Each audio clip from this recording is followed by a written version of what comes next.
so-called wolf warrior diplomacy will always increase tensions. Further deterioration in a relationship is not in and of itself a sign of failure.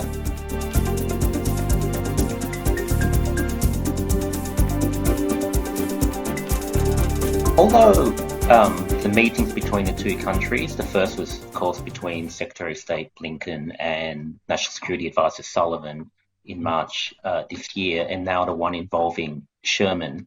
Although those meetings have been tense, to me it's a sign that China cannot simply ignore the US and the US cannot simply ignore China.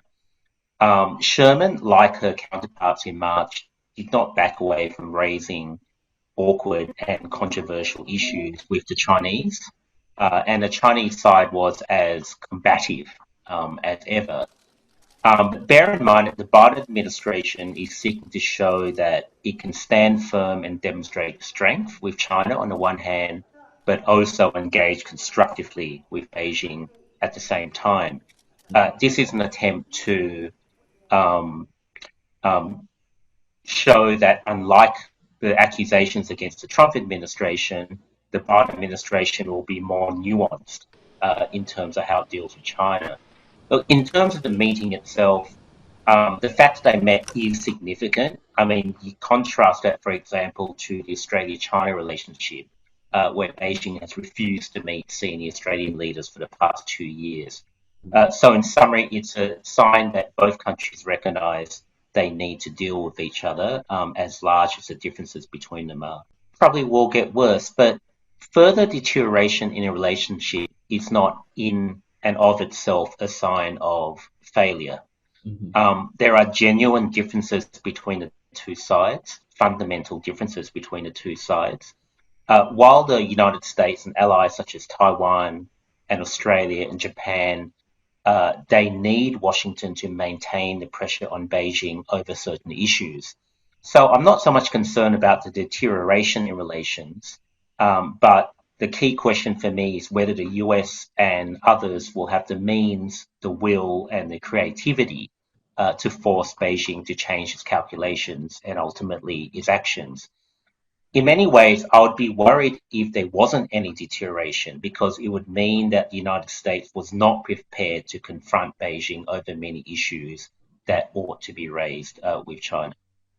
Of course, this so-called wolf warrior diplomacy will always increase tensions on the surface. It's bound to when you use the sort of words that the Chinese use.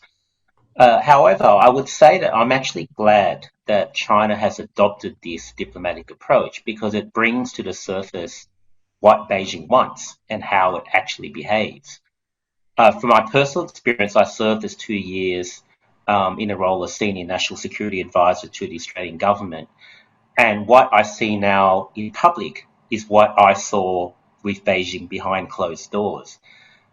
China's deteriorating relationship with many countries in the world, it's not just due to wolf warrior diplomacy, it's due to the aims and policies of the Chinese Communist Party, which are fundamentally damaging to the US and many other countries, including Taiwan and many American allies. So here I'm talking about its policies in the Taiwan Straits and the East and South China Seas, a lot of its economic policies and its interference in the institutions of other states. I would also add that this wolf warrior diplomacy, it's really quite counterproductive ultimately for China because if you think about one of China's main aims over many decades is to prevent the formation of coalitions against China in the Indo-Pacific.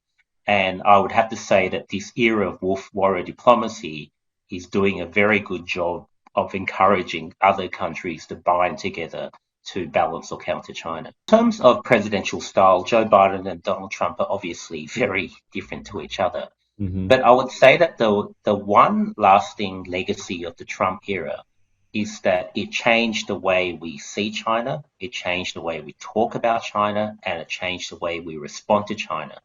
Now, when Biden came in, there were initial fears that the Biden administration would sort of be like Obama 2.0, in a sense that it would be very non-confrontational and even accommodationist with respect to China. I don't think Biden was ever going to do that. Since Trump, there is now broad understanding and acceptance, in fact, that China has always seen itself as engaged in a competition and rivalry with the United States, and that the US needs to balance against the worst aspects of Chinese behavior and policy. Now, in this sense, the Biden administration, I think, will seek to use more tools of national power than the Trump administration, and also better enlist the assistance of allies and others to provide a collective check against China. In terms of specifics, I don't think there are many differences from the Trump era. Biden has reaffirmed security guarantees to allies such as Japan and the Philippines. If there is a war in the Taiwan Straits, I believe the United States will be involved in the same way. Even if China succeeds in taking Taiwan by force, this is not the end of the issue. Any use of force against Taiwan by China will mean that trade and diplomacy with China changes permanently from competition to outright rivalry. The United States would probably refocus its military towards Asia. Japan will rapidly rearm, as would other states such as Australia. Differences about human rights will be brought out into the open. So the point I'm making is that even if the Chinese use of force is a tactical success in the Taiwan Straits, it will permanently damage its relations with the United States and its neighbors and will give rise to very active containment approaches against it. I think this would certainly happen under Biden, but I think it would have happened under Trump as well.